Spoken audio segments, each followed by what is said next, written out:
Olá, meu nome é Renata Flores de Pirissá e eu vou falar sobre os direitos das pessoas com transtorno do espectro do autismo após a Lei 12.764 de 2012. A lei, ela definiu como objeto as diretrizes de uma política nacional sobre os direitos das pessoas com autismo e buscou também instituir isso de forma nacional. Quem que é considerado pela lei a pessoa com transtorno do espectro do autismo? É aquela pessoa que tem deficiência persistente de comunicação, de interação social.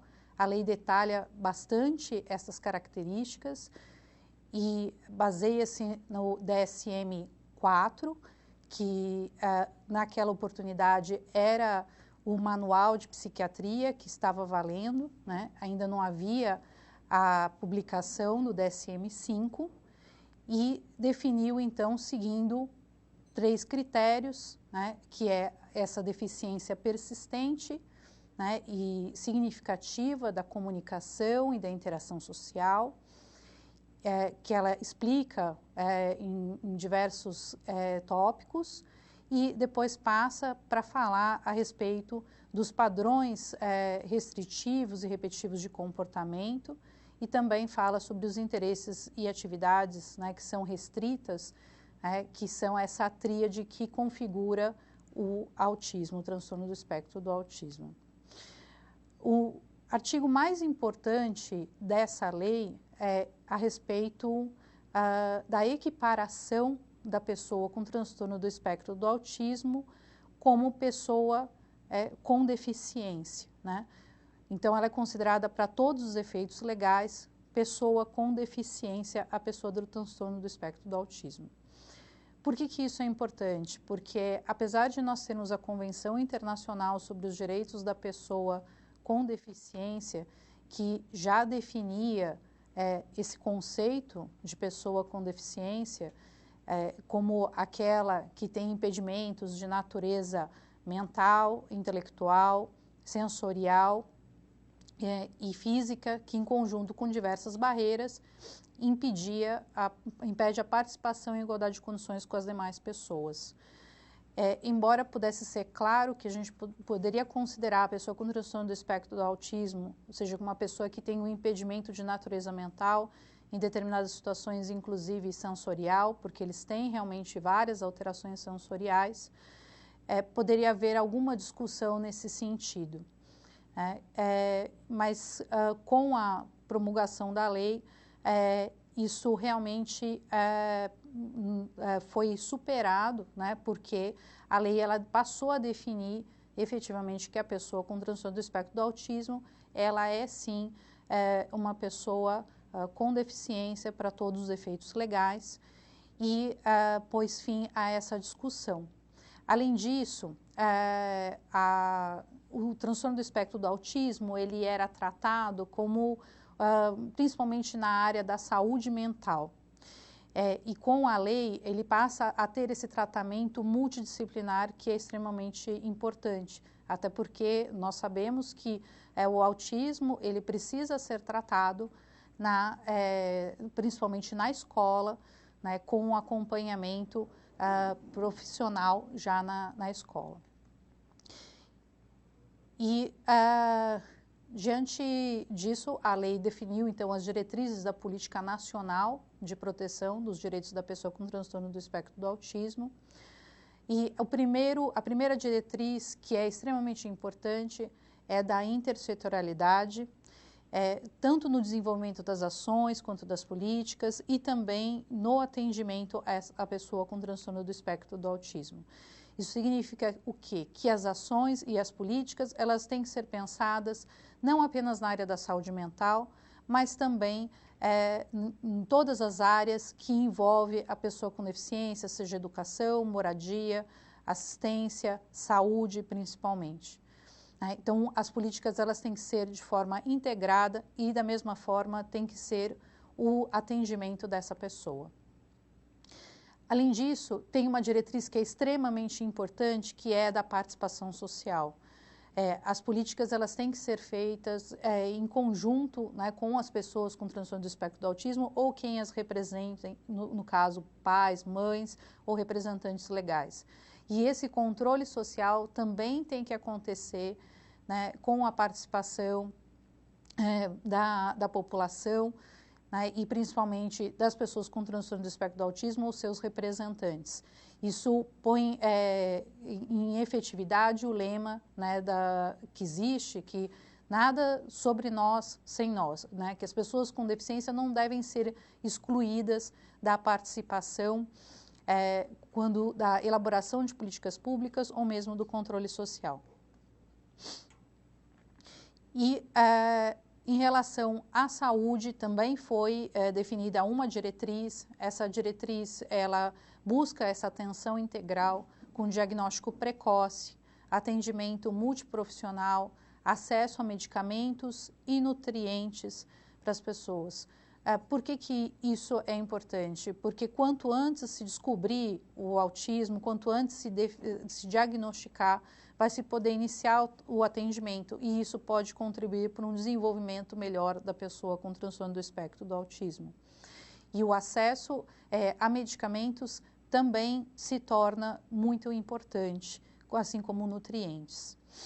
Bom, temos também, em relação a essa diretriz, um protocolo estadual e uma linha de cuidados federal que foram elaborados e que contribuem justamente para esse diagnóstico precoce e esse atendimento multiprofissional, né, que tem que acontecer nos equipamentos de saúde públicos, como também os professores também têm que ter algum conhecimento a respeito dos primeiros sinais de autismo para poder contribuir com que esse diagnóstico aconteça o mais cedo possível.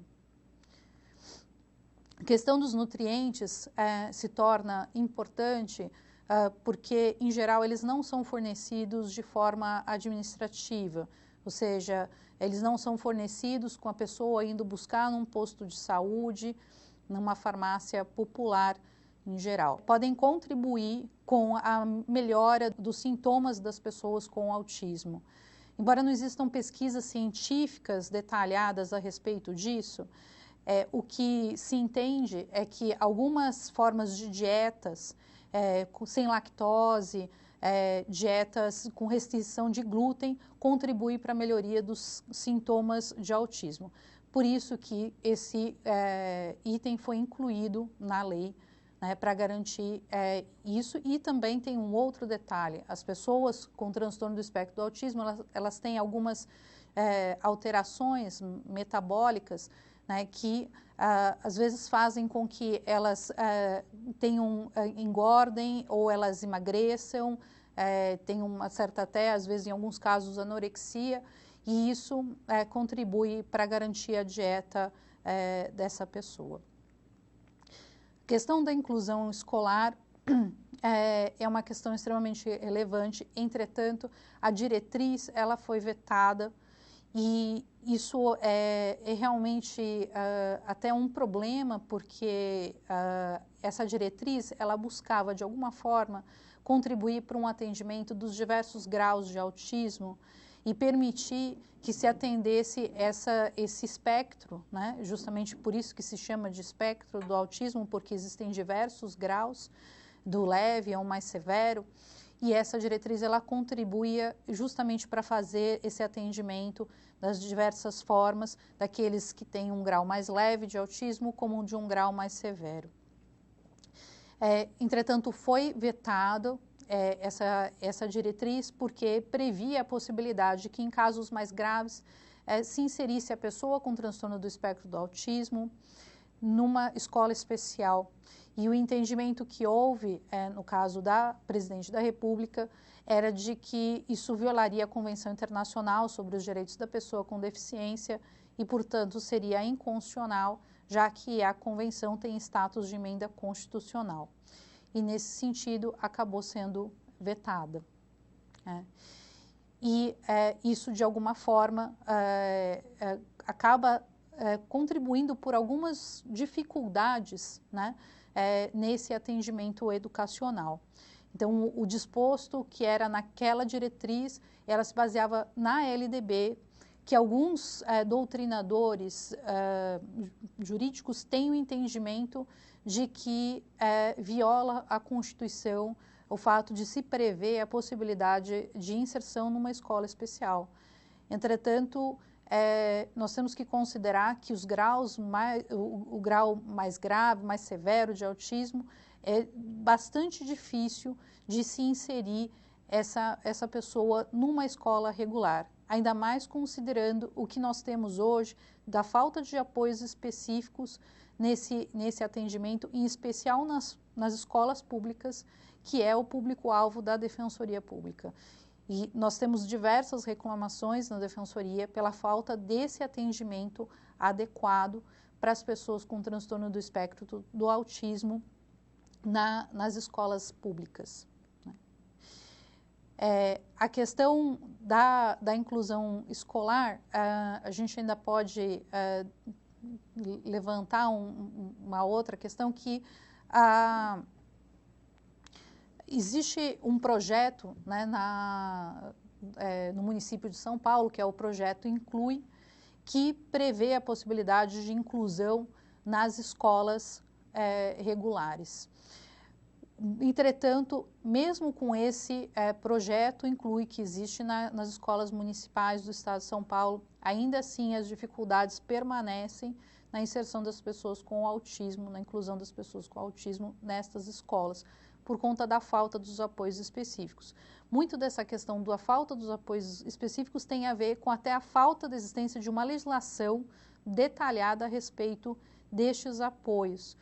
E muito diferente, por exemplo, de Portugal, que tem uma legislação amplamente detalhada de como devem ser feita essa inclusão e serem concedidos esses apoios para as pessoas com transtorno do espectro do autismo nas escolas regulares, né, pensando num plano educacional individualizado e definindo um currículo adaptado, um material adaptado, o que infelizmente não acontece no Brasil, e nós precisamos pensar em algumas soluções para que possamos efetivamente garantir a inclusão, né, das pessoas com transtorno do espectro do autismo nas escolas regulares.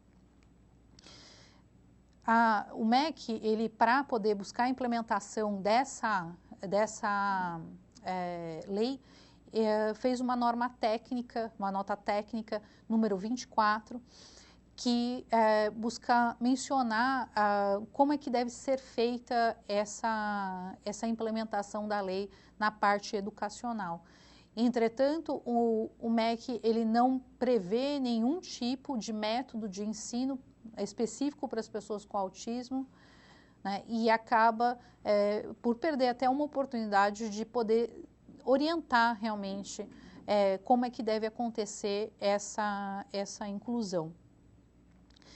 E o que eu entendo é que realmente essa diretriz ela contribuía para que a gente pudesse tentar abranger todos os graus de autismo nas escolas, né, pensando que em alguns casos, infelizmente, a gente não conseguiria fazer essa inclusão, embora às vezes houvesse um interesse de se fazer até, porque é óbvio que todo mundo tem interesse de que as pessoas com deficiência estejam inseridas num contexto escolar em conjunto com as demais pessoas. Mas, infelizmente, às vezes isso não é possível por conta da severidade da deficiência. Bom, a questão da inserção no mercado de trabalho também foi uma preocupação da lei e definiu uma outra diretriz buscando estimular essa inserção e considerando a peculiaridade da deficiência e também as disposições do Estatuto da Criança e Adolescente, visando proibir, né, obviamente, né, porque isso está previsto, né, o trabalho noturno, perigoso, insalubre para os menores de 18 anos e de qualquer trabalho para os menores de 16. Né? Claro que salvo na condição de aprendiz a partir dos 14 anos, que é possível, e também é possível para as pessoas com transtorno do espectro do autismo. Isso é muito importante porque, como a gente vem falando, né, é um espectro, nós temos pessoas com graus leves, grau leve, grau moderado e mais severo. Então, tem pessoas que sim, têm plenas condições de trabalhar e nós temos que garantir que essas pessoas efetivamente trabalhem. Além disso, tem uma questão importante que é em relação até uma emenda constitucional 65 de 2010, que prevê a possibilidade de trabalho como aprendiz e manutenção do benefício da prestação continuada. Porque muitos pais e mães de pessoas com deficiência têm receio que os filhos vão trabalhar, que não consigam permanecer no emprego e acabem por perder o benefício da prestação continuada, que é muito conhecido como LOAS, que é o da Lei Orgânica da Assistência Social, e acabem não conseguindo, de algum modo, permanecer com esse benefício e depois não conseguem manter o emprego e acabem, né, portanto, sem o próprio benefício. Então, essa emenda constitucional, ela prevê essa possibilidade do trabalho e a manutenção durante um período, até para verificar se a pessoa vai realmente conseguir permanecer trabalhando, e aí sim ela passaria a ter o seu próprio salário e deixaria de ter necessidade de permanecer com o benefício da prestação continuada. Outra diretriz que foi colocada também é em relação à informação sobre o transtorno do espectro do autismo. E essa obrigação passa a ser do poder público, né? E a informação ela é extremamente importante para contribuir para que nós tenhamos conhecimento sobre o autismo e evitar realmente o preconceito. Infelizmente, os pais e mães de pessoas com autismo sofrem bastante com o preconceito, às vezes dentro da própria família, inclusive, chegando ao ponto, às vezes, de discutir com outras pessoas que acham que o filho ele é mal educado, que ele está fazendo uma birra, só que não sabem que aquilo efetivamente é um transtorno do desenvolvimento, no caso, né, o transtorno do espectro do autismo, e não é porque eles agem assim porque eles querem, mas simplesmente porque faz parte da própria condição, né, que eles têm. E a Defensoria Pública, em razão disso, né, junto com o Movimento Pró-Autista, elaborou uma cartilha de direitos, visando justamente garantir essa educação, né, em direitos, para que os pais e mães conheçam os direitos profissionais também e buscar conscientizar a população. Só que agora, com a lei, a diretriz, ela é clara em dizer que isso é uma atribuição do poder público. Inclusive, o decreto que veio regulamentar essa lei, que é o decreto 8.368, define que a Secretaria de Direitos Humanos da Presidência da República, junto com o CONAD, que é o Conselho Nacional das Pessoas com Deficiência, ele vai promover as campanhas de conscientização sobre os direitos das pessoas com transtorno do espectro do autismo, ou TEA, como é muito conhecido. Outra diretriz que foi definida nessa política nacional foi a de capacitação de profissionais. A capacitação é essencial para que nós tenhamos profissionais especializados para o atendimento das pessoas com transtorno do espectro do autismo, e eles pensaram não apenas nessa capacitação de profissionais, mas também de pais e responsáveis. E por que isso, né? Porque a capacitação de pais e responsáveis é tão importante, porque a terapia que normalmente se utiliza em relação às pessoas com autismo é a terapia comportamental. E essa terapia, ela precisa ter continuidade em casa, ela não basta se começar ela no local onde a pessoa faz terapia, mas ela tem que ter continuidade em casa. Então, isso contribui para que os pais possam dar continuidade. Mas não só, nós precisamos ter realmente pediatras, né, na UBS e também termos professores que conheçam o autismo e os primeiros sinais do autismo, para garantir que as pessoas sejam diagnosticadas cada vez mais cedo, permitindo um melhor desenvolvimento. A outra diretriz que foi definida foi a de estímulo à pesquisa científica. Infelizmente, hoje no Brasil, nós temos um único estudo a respeito da quantidade de pessoas com autismo no Brasil, né? Nós não temos estudos epidemiológicos e para poder dimensionar a magnitude e as características dos problemas relativos ao transtorno no país. E isso realmente é um problema, porque para se fazer políticas públicas, nós precisamos ter estudos epidemiológicos, nós precisamos saber quantas pessoas é que vão ser beneficiadas com essas políticas públicas. Estima-se que cerca de 1% da população sofre de autismo. Isso significaria no Brasil cerca de 2 milhões de pessoas, na cidade de São Paulo, só na cidade de São Paulo 100 mil pessoas. Mas nós não temos esses estudos claros, até porque o próprio censo de 2010 não tinha como item para as pessoas declararem se tinham, por exemplo, um filho com autismo. E esses estudos epidemiológicos, né, aqui no Brasil, tem um único que foi feito por uma professora do Mackenzie e que chegou a mencionar 1 para 330, ou seja, a cada 330 nascimentos, uma pessoa nasceria com autismo. Mas esses números, de acordo com as pesquisas epidemiológicas mundiais, é muito maior, né, e chegando até a menos, né, de 100 nascimentos para um caso de autismo, o que realmente representa um grupo muito grande de pessoas e que nós precisamos disso para realmente fazer políticas públicas.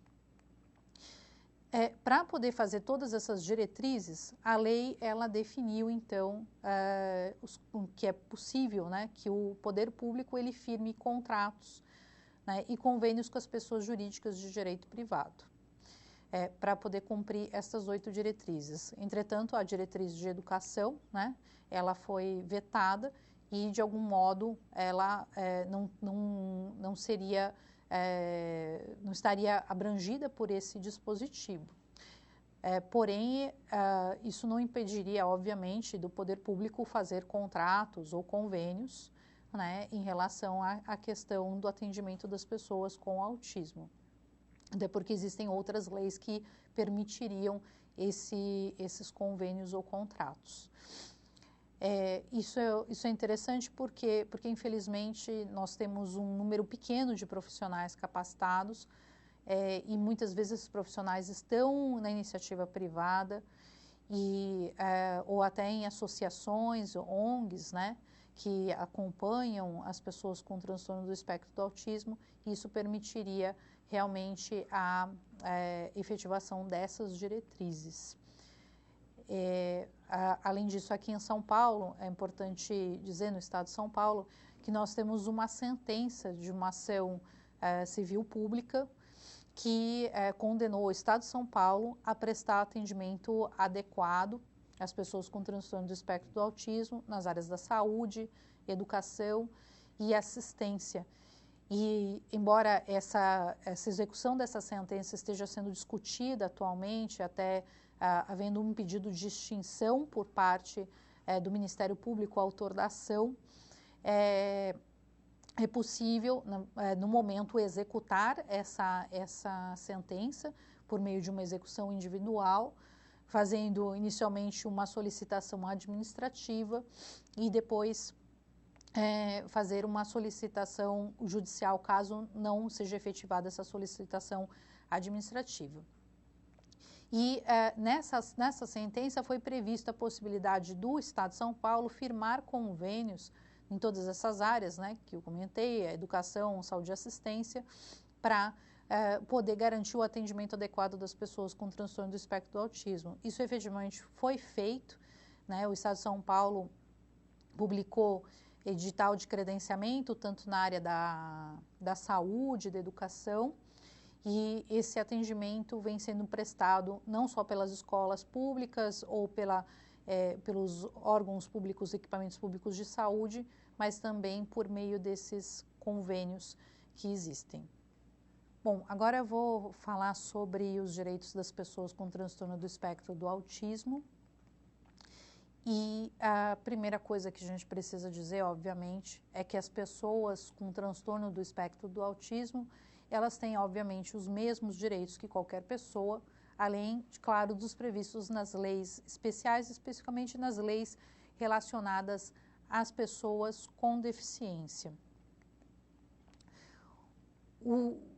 O direito das pessoas com deficiência, em especial, ele vem compilado, né, no momento, numa lei que é a Lei 7.853 de 89, que trata do apoio à pessoa com deficiência.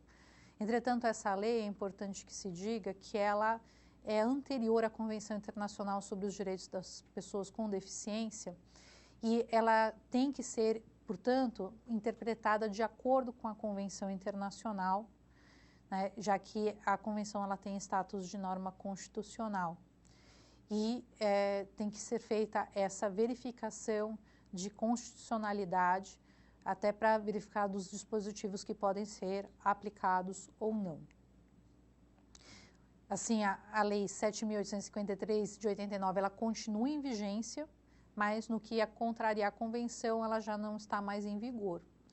E é importante também que se diga que quando as pessoas com deficiência, com transtorno do espectro do autismo, portanto, forem crianças ou adolescentes, elas têm também, obviamente, os direitos previstos no Estatuto da Criança e Adolescente e, portanto, esse estatuto também é aplicável às pessoas com transtorno do espectro do autismo. Seriam-se, né, só pelo fato de serem crianças ou adolescentes, mas também naquela parte que for referente às pessoas com deficiência.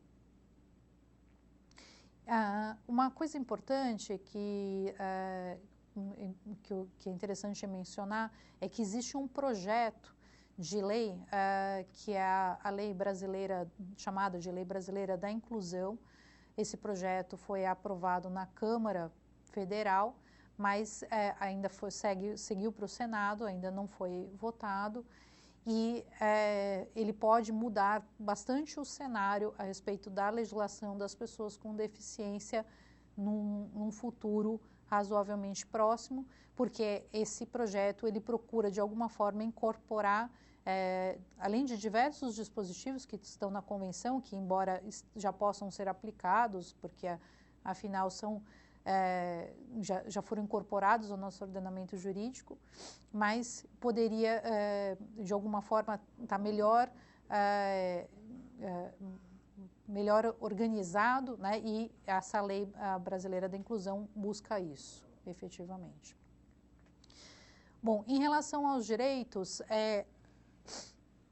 a lei ela definiu alguns direitos específicos e talvez exista alguma razão para porque essa lei é interessante, né, também lembrar que ela foi elaborada por pais e mães de pessoas com transtorno do espectro do autismo.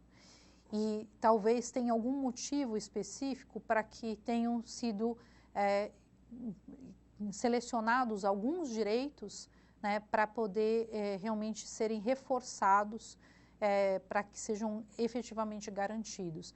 E são eles a vida digna, a integridade física e moral, o livre desenvolvimento da personalidade, a segurança e lazer.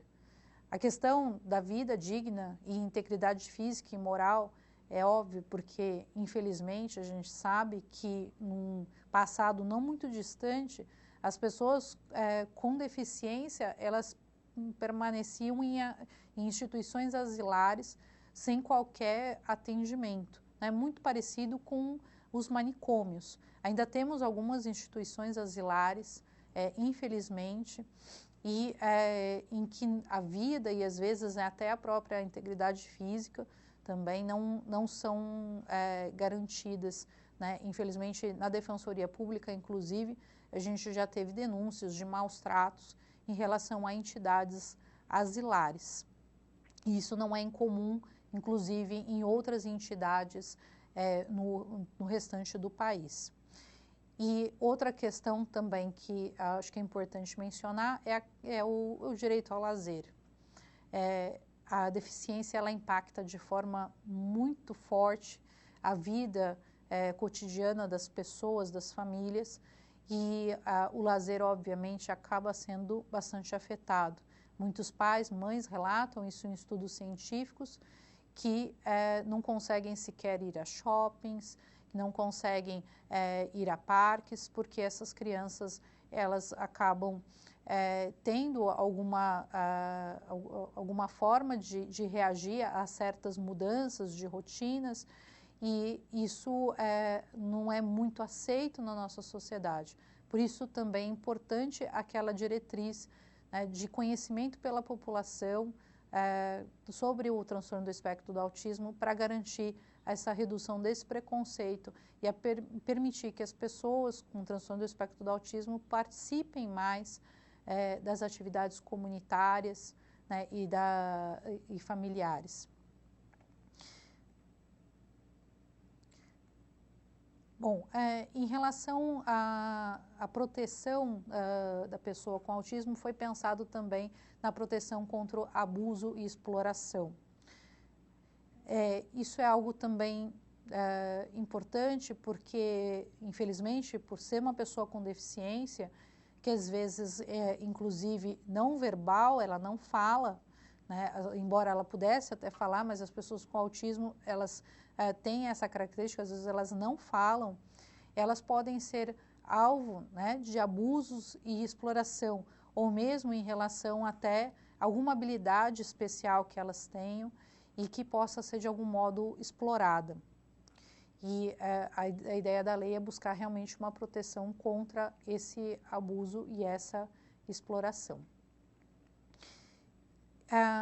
Na parte dos direitos, eles também ressaltaram a questão da saúde, diagnóstico e tratamento, que já vinha descrita na própria diretriz, mas ela foi reforçada, até porque, efetivamente, é bastante violada, as situações de violação são muito grandes, né, nessa área da saúde.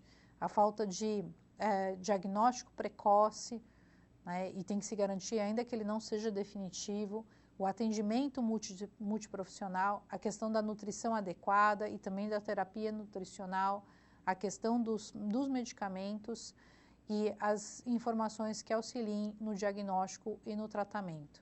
A questão dos medicamentos é algo importante porque existem alguns medicamentos que são utilizados, não porque o autismo, existe um medicamento para o autismo, mas para controlar os sintomas do autismo, como agressividade, por exemplo, ou uma hiperatividade. E alguns desses medicamentos eles não eram fornecidos pelo SUS. E isso causava sérios problemas, principalmente as pessoas que são público-alvo da Defensoria Pública, que acabavam não conseguindo, né, de algum modo, conseguir esses medicamentos.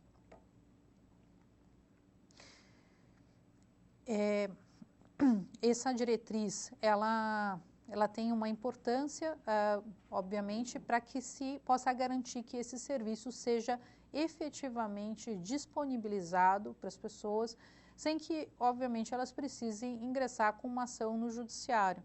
A gente tem que buscar, de algum modo, que as políticas públicas, elas efetivamente aconteçam, que nós não precisemos fazer com que as pessoas tenham que buscar o judiciário para garantir o atendimento adequado. Em relação a outros direitos que foram definidos, foi mencionado também a questão da educação e do ensino profissionalizante, a moradia, inclusive a residência protegida, a questão do próprio trabalho, né, o acesso ao mercado de trabalho, e a questão da previdência social e assistência social. Nessa parte, o que é importante que nós ressaltemos é que o que foi, em termos de educação, que ficou na lei, é esse dispositivo e mais um outro que nós veremos logo depois. Que ficou apenas a questão do acesso à educação, não diz nada a respeito de como isso acontecerá efetivamente na escola regular. De qualquer modo, o que é importante é que na parte da educação não se pense apenas numa educação em todos os anos efetivos, mas que se também pense num ensino profissionalizante. Porque as pessoas com autismo têm habilidades, algumas habilidades que são muito claras e tem uma facilidade, algumas têm facilidade para música, algumas têm facilidade para desenvolver atividades de matemática, de física, e isso tem que ser de algum modo incentivado, buscando realmente a inserção dessas pessoas, né, não só no mercado de trabalho, mas no mundo do trabalho. Né? Não precisamos pensar necessariamente que ele tenha um emprego formal, mas que de repente ele possa até trabalhar como autônomo, mas garantir até o seu próprio sustento.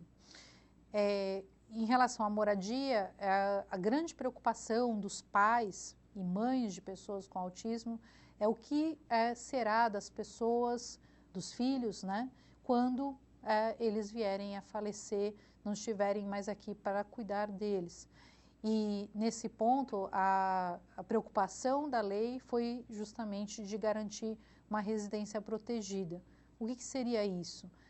Na verdade, a residência protegida, que nós podemos pensar em termos de uma política que já existe, é da residência inclusiva para as pessoas com deficiência, que garantiria que elas estivessem inseridas, né, na comunidade, em casas que são semelhantes às residências terapêuticas, onde tem 8, 10 pessoas e que elas podem ter livre acesso, inclusive, até para poder sair, fazer atividades comunitárias. O ideal é que pudessem, durante o dia, frequentar um centro-dia. Infelizmente, nós sabemos que tem poucos centros-dias instalados e isso é uma reivindicação que nós temos feito para que se garanta esse atendimento, né, para as pessoas principalmente maiores de 18 anos, e essa residência inclusiva justamente seria para maiores de 18 anos, preferencialmente beneficiários do benefício da prestação continuada, que, como eu falei, muitos conhecem como, inclusive, LOAS, né, que ele é da Lei Orgânica de Assistência Social, e garantiria que aqueles que não têm respaldo familiar, seria justamente para que eles não têm respaldo familiar, pudessem ter um atendimento de moradia e pudessem continuar a sua vida, né, mas com um respaldo, né, de uma residência em que, inclusive, haveria um cuidador. Também foi pensado, né, como falei, na Previdência Social e Assistência Social, porque, obviamente, se a pessoa com transtorno do espectro do autismo for inserida no mercado de trabalho, ela vai ter, obviamente, direito à aposentadoria e agora, inclusive, até a aposentadoria especial, conforme a lei de 2013. E a parte também da assistência social, que seriam para aqueles que não conseguissem trabalhar e que teriam esse benefício, que é o benefício da prestação continuada, o BPC, da LOAS. O acompanhante especializado, como eu estava falando, em relação à educação, o dispositivo que restou, além da garantia ao acesso à educação, foi o do acompanhante especializado. E esse dispositivo vem gerando várias discussões no momento, inclusive questões que estão sendo levadas ao judiciário, justamente porque esse acompanhante especializado não vem sendo disponibilizado nas escolas regulares, sejam privadas ou públicas. Em relação às privadas, nós temos queixas de cobrança por esse acompanhante, o que, segundo a nota técnica número 24 do MEC, né, do Ministério da Educação e Cultura, não deve ser feito, porque não deve ser transferido aos pais e mães o custo por esse acompanhante especializado. E em relação às escolas públicas, nós temos algumas situações, por exemplo, como no município de São Paulo, que se prevêem estagiários de pedagogia nas salas de aula. Entretanto, se nós formos pensar se é um acompanhante especializado, ele obviamente é mais do que um estagiário. Ele tem que ser, sim, um profissional que tenha um conhecimento a respeito do próprio transtorno. E, nesse sentido, o artigo 4º do Decreto 8.368 de 2014, que regulamentou a lei sobre os direitos das pessoas com transtorno do espectro do autismo, menciona claramente que esse apoio, né, esse acompanhante especializado, ele vai dar o apoio às atividades de comunicação, interação social, locomoção, alimentação e cuidados pessoais. Como nós vimos logo no início, o autismo ele é caracterizado justamente por prejuízos nas áreas da comunicação e da interação social. E, diante disso, esse apoio na sala de aula se torna importantíssimo, porque como algumas pessoas com transtorno do espectro do autismo sequer falam, é necessário pensar numa comunicação alternativa para essas pessoas, para garantir a comunicação com a própria professora e também com os colegas na sala de aula. E a interação social também é uma dificuldade para a pessoa com transtorno do espectro do autismo e que precisa ser superada, né? E, de alguma forma, isso é difícil numa situação de uma sala de aula com 30, 40 alunos, mas esse acompanhante especializado pode, de algum modo, contribuir. E as outras atividades, que é locomoção, alimentação e cuidados pessoais, elas se referem às atividades da vida diária. E, nesse caso, esse acompanhante ele teria uma característica de cuidador, né, que seria para garantir essas atividades da vida diária, que é a locomoção, alimentação e cuidados pessoais. Infelizmente, como comentei, não vem sendo feita a disponibilização e nós já temos diversos precedentes judiciais de concessão do acompanhante especializado para as pessoas com transtorno do espectro do autismo com base nessa nova lei. Essa é uma questão que vem sendo enfrentada, inclusive, pela Defensoria Pública do Estado de São Paulo. Bom, a lei ela fixa algumas proibições e vedações, né, preocupada com a questão da vida e da integridade física da pessoa com transtorno do espectro do autismo e também com a própria liberdade e o convívio familiar. Então, a lei dispõe que ela não vai ser submetida a um tratamento desumano ou degradante, que ela não vai ser privada da sua liberdade ou do convívio familiar, e tem uma preocupação também com a própria discriminação. Em relação aos dois primeiros itens, a preocupação em especial é com as instituições asilares, que as pessoas com transtorno do espectro do autismo, elas têm que ter garantido o convívio familiar, que elas não devem ser cerceadas da sua liberdade e serem inseridas em instituições familiares onde elas fiquem apartadas e às vezes em situação que seria semelhante a um cárcere privado. Em relação à discriminação por motivo de deficiência, a gente tem que garantir que a pessoa ela não seja alvo dessa discriminação por conta do fato de ter autismo. Infelizmente, nós temos situações em que até em serviços de reabilitação há exclusão de pessoas com transtorno do espectro do autismo por conta do fato de elas terem simplesmente elas terem autismo. Isso não pode acontecer porque efetivamente essas pessoas têm o direito à saúde como qualquer outra pessoa. E elas também têm problemas de saúde como qualquer outra pessoa. Não é porque ela tem autismo que ela não tem um problema, por exemplo, ortopédico, articular, que ela, por exemplo, precise de uma fisioterapia ou que ela precise sofrer, por exemplo, uma cirurgia para retirada de amígdalas ou outra situação.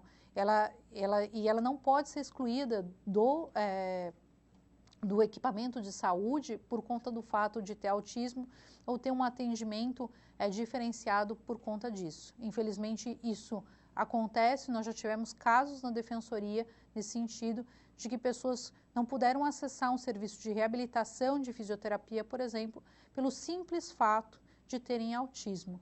Isso é uma discriminação e não pode acontecer.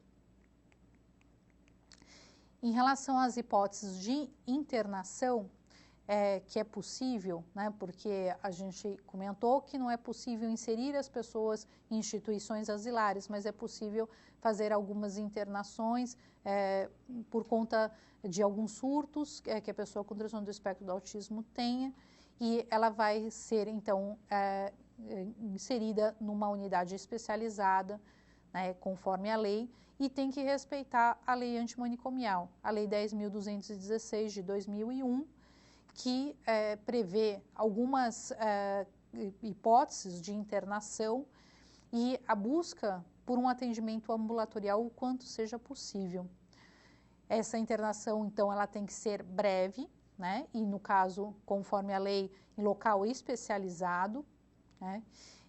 Tem que visar inserir no convívio familiar, ou seja, a pessoa com transtorno do espectro do autismo não vai ficar internada por anos, ela vai ficar por um breve período e depois ela vai ser inserida no convívio familiar. Se não for possível a inserção no convívio familiar, haveria essa possibilidade do atendimento em residência terapêutica, residência protegida ou residência inclusiva.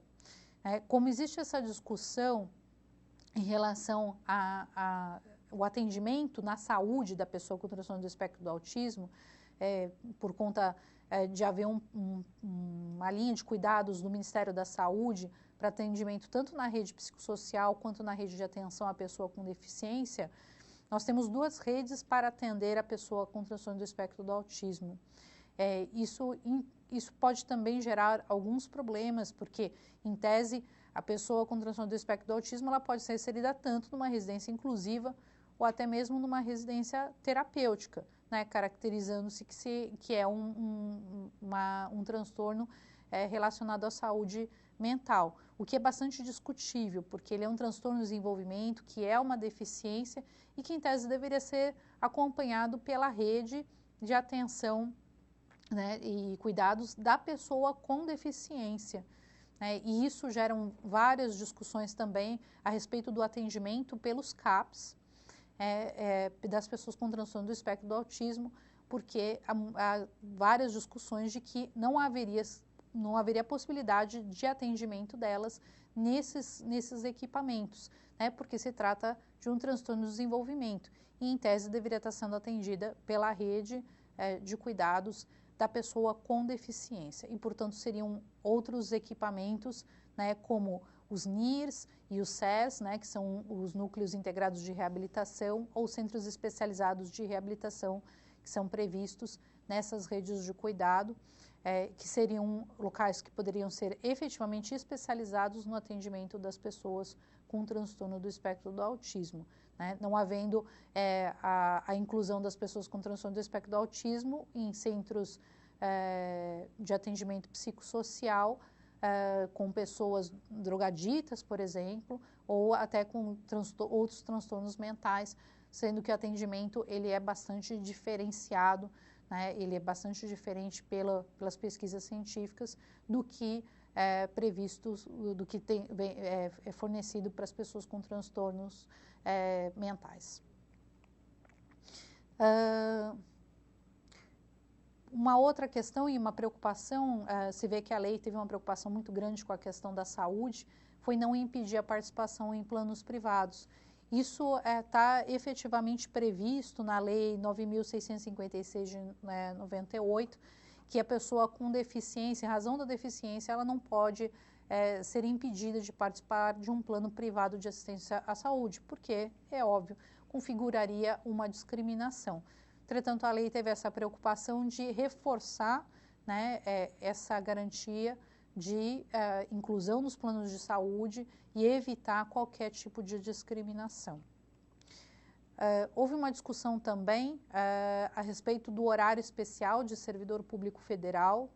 A lei ela buscava alterar um dispositivo do Estatuto do Servidor Público Federal, a Lei 8.112 de 90, para poder garantir que a pessoa que quer dizer, o pai, né, ou a mãe, que é servidor público federal, ele não precisasse compensar as horas que ele sai antes para poder cuidar do filho ou da filha com deficiência.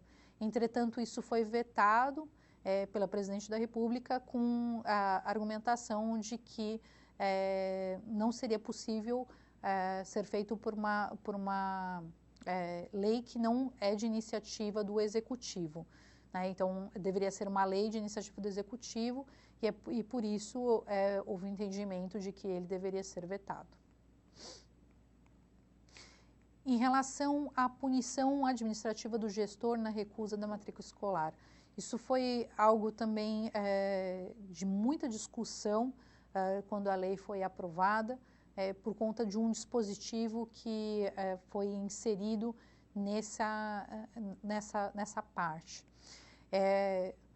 Houve a preocupação de evitar, né, a recusa da matrícula, porque, infelizmente, isso é muito comum em relação às pessoas com transtorno do espectro do autismo, e se criou uma penalidade, né, administrativa, em que se o gestor ou a autoridade competente se recusar a fazer a matrícula da pessoa com transtorno do espectro do autismo, e aí eles ampliaram até para outros tipos de deficiência, ela pode ser punida com uma multa de 3 a 20 salários mínimos e, em caso de reincidência, que vai ter que ser apurada, né, num processo administrativo com ampla defesa e contraditório, a possibilidade, inclusive, de perda do cargo. Isso é realmente importante por conta dessa comum recusa que acontece em relação às pessoas com transtorno do espectro do autismo. Os relatos são, infelizmente, muito frequentes nesse sentido. E essa é uma penalidade administrativa que pode vir a ser aplicada. Só que, assim como em relação à diretriz, houve uma preocupação nessa penalidade, quando a lei foi feita, de não haver a punição do gestor quando, pelas próprias condições específicas da pessoa com transtorno do espectro do autismo, fosse recomendado, por exemplo, que ela fosse inserida numa escola especial e não numa escola regular. Entretanto, houve uma discussão popular muito grande entre movimentos de pais e mães de pessoas com transtorno do espectro do autismo, em que se entendeu de que esse dispositivo, ele de alguma forma acabaria por deixar uma brecha e ele acabou vindo a ser vetado, né, pela Presidente da República, por entender que poderia realmente haver um prejuízo para a pessoa com transtorno do espectro do autismo. E hoje permanece dessa forma, sem qualquer exceção. Então, mesmo naqueles casos mais graves, mais severos, a escola não pode recusar a matrícula da pessoa com transtorno do espectro do autismo. E o decreto 8.368, no artigo 5º, ele previu uma multa, né, quer dizer, que essa multa que está prevista, na verdade, na própria lei, ela vai ser aplicada pelo Ministério da Educação no âmbito dos estabelecimentos de ensino que forem vinculados a ele, né, no caso de educação superior, privados, por exemplo. E aí qualquer pessoa poderia denunciar ao órgão administrativo competente para haver essa aplicação da multa. E uma outra questão que se coloca muito é que se houve uma dúvida, né, na hora, não, mas será que isso é crime, isso é penalidade? Não, é uma penalidade o que está previsto na lei, mas é possível também ser considerado crime a recusa de matrícula, porque com a equiparação das pessoas com transtorno do espectro do autismo a pessoas com deficiência, se aplica a Lei 7.853 de 89, que tem um tipo penal específico para recusa de matrícula de pessoa com deficiência e que prevê um crime punível de reclusão de 1 a 4 anos, no caso de recusar, suspender, procrastinar, cancelar ou fazer cessar sem justa causa a inscrição de aluno em estabelecimento de ensino de qualquer curso ou grau, público ou privado, por motivos derivados da deficiência que porta. Houve até uma vez uma pergunta se, por exemplo, no caso de um estabelecimento que tem natação, se seria possível até discutir a questão da aplicação do crime, porque a lei ela fala em qualquer curso, né?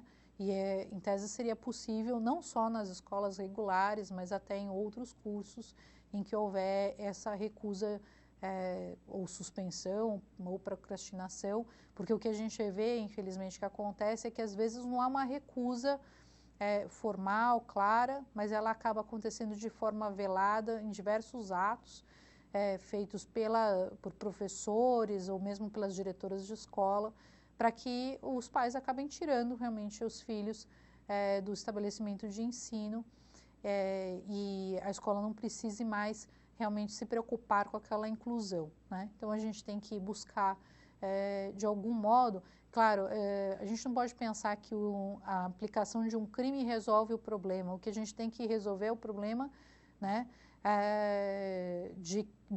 da sociedade, né, que não se conscientizou e também em relação a próprios apoios das pessoas com transtorno do espectro do autismo nas escolas regulares. Tem que haver esses apoios, né, e não pode haver recusa. Era isso que eu tinha para falar e eu agradeço a todos.